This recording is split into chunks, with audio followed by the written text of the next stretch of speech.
What happens when the fight you've been waiting for all season lasts only 2 minutes? And what if, instead of closure, you're left with laughter, frustration, and a golden mystery that changes everything? This is Dandadan Season 2, Episode 9, and it's not the finale you expected. Welcome back to Review. Today, we're diving into Dandadan Season 2, Episode 9, I Want to Rebuild the House. This episode gave us a breathtaking fight, plenty of comedy, and a cliffhanger that might just redefine where the story is headed.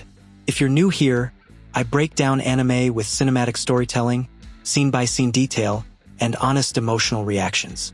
If you enjoy that kind of deep dive, don't forget to like this video, subscribe, and hit the bell icon so you never miss the next breakdown. Now let's unravel the chaos of Episode 9.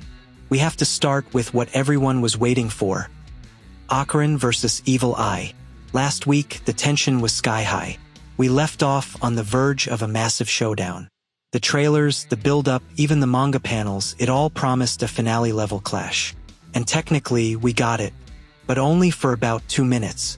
Still, those 2 minutes were pure visual fireworks. Science Saru flexed their muscles with cursed energy rippling across the screen, Okarun zipping around like lightning, and every hit landing with weight. Those sequences looked sharper, cleaner, and more dynamic than most full-length battles in other anime this year. Then came the twist. The fight wasn't decided by brute strength but by confidence. Okarun shrinks back into human form and clowns Evil Eye into submission.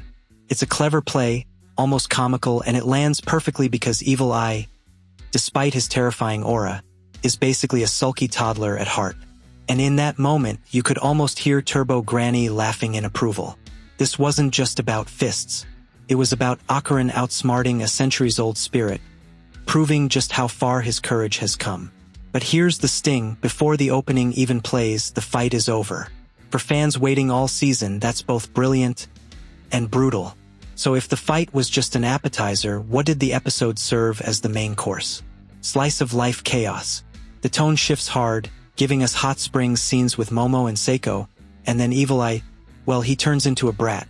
Picture a centuries-old curse reduced to a moody high schooler throwing tantrums, and you'll get the idea. First, it's hilarious. Watching Evil Eye stomp around, sulk, and act out is such a stark contrast from the monster we feared. Momo's deadpan reactions add extra bite, and the awkward comedy feels like a release after the high-stakes opening. But here's the catch: the gags stretch longer in the anime than they ever did in the manga. What could have been a quick laugh becomes extended skits, and some viewers felt the timing dragged. You can almost sense the show filling time, especially when the fight had so much more potential. Yet buried in the humor is something meaningful.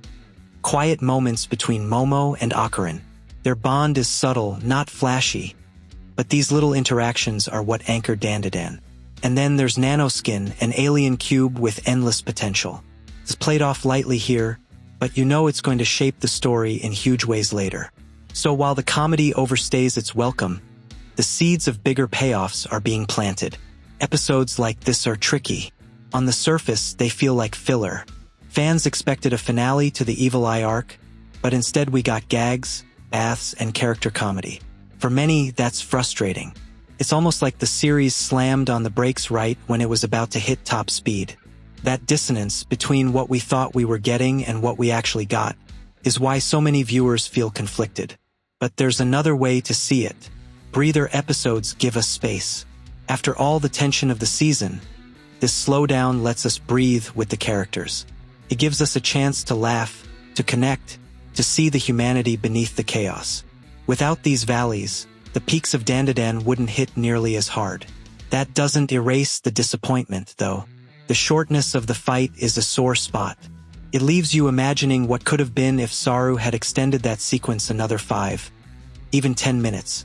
The potential was there for one of the season's greatest anime battles, but instead, we're left with what feels like a prologue to the real storm.